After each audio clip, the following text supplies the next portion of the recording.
Okay, we're live. As promised, here is a prediction for Canada. So I think it's quite an exciting time to be talking about Canada. I actually printed off their chart and I was having a look at it about a month ago, and I was seeing this some kind of resurgence of the kind of conservative nationalist movement in Canada. Now, just in the last week or so, people have been talking a lot about Justin Trudeau and the fall from grace, and that he's been involved in kind of dismissing a leading sort of solicitor or attorney lawmaker who was involved with some corruption, and he's tried to cover that up. So there's definitely, Justin Trudeau was out there along with Macron as the fresh face of globalism, the pleasing feminist, kind of colourful socks wearing globalist who was going to be the poster boy that was going to reignite everyone's excitement about the whole internationalist agenda. And now we see, well, of course, with the yellow vests in France, Macron's popularity is plumbing. Justin Trudeau is seeing a similar problem in Canada. These guys just can't, they can't keep it up, because if you don't believe in something and if you're just going along with this as they are, as puppeteers, you're going to hit the buffers at some stage. One thing that people who definitely believe in what they're doing, the advantage that they always have, is they can ride out the storm, they can weather problems, because they've got that inner belief. And I don't think he did. He's just plucked from probably the banking community. He's got a nice face that's probably going to appeal to voters who are young or who are not very politically engaged and who are going to be swayed by things like, a fresh face, as they say. But now he's hitting a lot of problems as things are catching up with him, and he's involved in the scandal at the moment, which is probably going to take him down. Plus, we have, it's quite exciting, in Ontario, they had elections and they've got a guy there called Doug Ford. They're calling him the Donald Trump of Canada. He's definitely on the right side, pro-nationalist, and looking to roll back this whole globalist nonsense that Trudeau has been involved in. And he had a very, very big win in Ontario. Plus, in New Brunswick, the Conservatives had a very big win. So I think Canada could go from being one of the kind of globalist beacons to going totally the other way, and actually being at the forefront of the new wave of conservatism, nationalism, what I would call Westphalian government. Right, so when I was doing Australia's chart, I said that there are similarities between Australia and Canada and France because they all have Aries rising. What I was also noticing is that all the Anglophile, nearly all the Anglophile countries and also the G7 are all cardinal countries. So, for example, we've got the US and Canada are both Cancer. Australia, the UK, New Zealand are Capricorn. Pre-war Japan was also Capricorn. Germany, France, and China are all Libra. So it doesn't surprise me now that all these countries, other than maybe China, have been on a similar trajectory, as we know that they've been pushing the globalism, the open borders, all these kind of, what would you say, the isms, right? Okay, all the political correctness. We've all been on that trajectory, and these going towards these big free trade deals, the big blocks. But now they've over-egged that pudding, and because of that, people have woken up. So Pluto's come along. Pluto, on one hand, when it was aspecting the suns of all these various countries, was bringing on this huge surge of the globalism push. But as Pluto's now moved to the midheaven, because a lot of these countries also have their ascendant in the midheaven in cardinal signs, we're now seeing a big pushback, and we're seeing that with Canada. So, like I just said, Canada is Cancer, and it's got Aries rising, which is similar to France and also to Australia.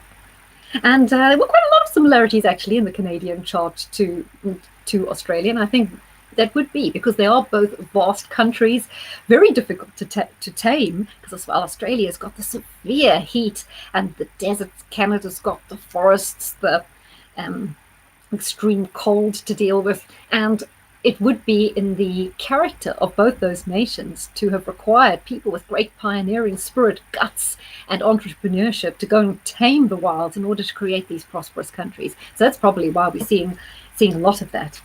Okay, so Canada. Now, you will remember, if you watched my vlogs last year, I talked a lot about the Saturn-Pluto conjunction and how it was going to put a spoke in the wheel of the whole globalist, liberalist, communist, as I call it, system, or system of control, the whole cultural Marxist thing. And Canada's fate is quite tied to this Saturn-Pluto, because in its chart, Saturn is opposite Pluto. So I think Canada is going to be one of the key countries that will get impetus off the Saturn-Pluto conjunction to move forward to this kind of more conservative, traditionalist route. Okay, So I see for Canada a deep cultural transformation. On one hand, it actually could swing from what it is, it's sort of ultra liberal, to being a lot more authoritarianism, a lot more authoritarian. I see a very strong leader, probably a male leader, emerging in Canada, someone who's really probably, like we talked about, Doug Ford. Maybe he's going to be the one if he really is like sort of like a Donald Trump. But I see an even stronger person emerging in Canada, right? He's going to have a lot of success because the planetary alignments are kind of so pro this re-establishment of conservatism.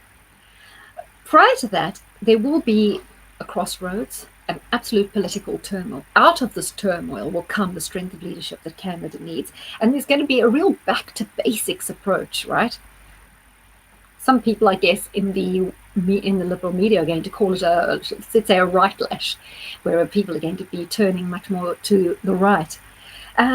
There's kind of a reclaiming energy that I feel that's going on in Canada, reclaiming their rights, reclaiming the prosperity that is their birthright, reclaiming the identity of their nation. So I do also see that in the immediate future, Neptune squaring Venus in the second. So I think there could be a financial knock-on for how Donald Trump has changed NAFTA. I know we've now got the USMCA deal. That might impact Canada quite a lot more. I haven't heard a lot of people speaking about how that's impacting Canada, but I think it might have an adverse effect and cause a kind of an economic readjustment in Canada. And their relationship with the USA is going to continue to change from what it was.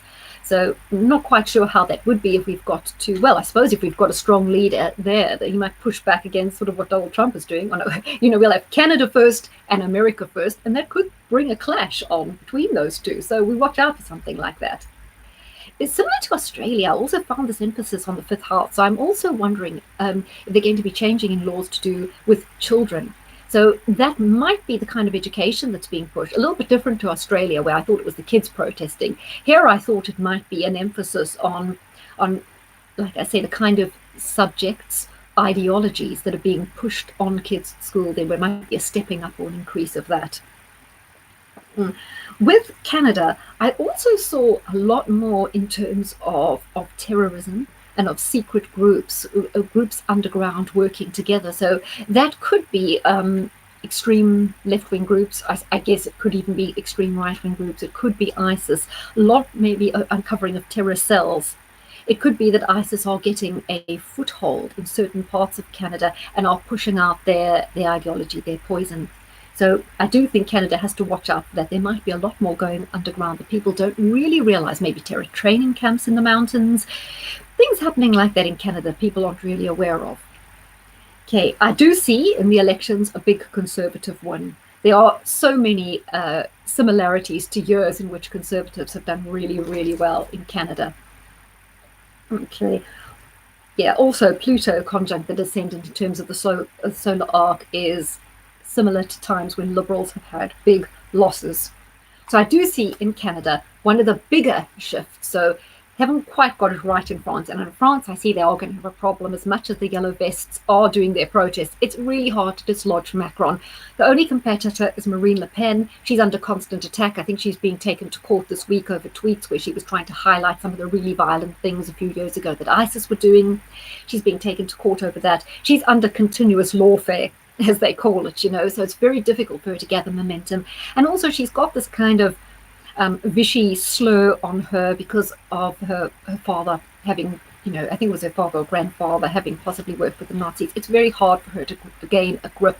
France is really under the cosh in terms of this globalist control. It's hard for them. I think the Aussies are going to do really well with new political parties. And I think Canada is going to definitely see one of the biggest swings. Maybe, this whole Trudeau thing has done people's heads in, and they're going to have really got to see what this is all about. They've woken up and they're going to reclaim their country. I think Canadians are going to come out strong, come out fighting. I'm very optimistic about how they are going to embrace this whole Saturn-Pluto conjunction as a way of totally reasserting control, the identity, and the trajectory of their country. So it's good news for you guys in Canada. So keep watching the space, huh?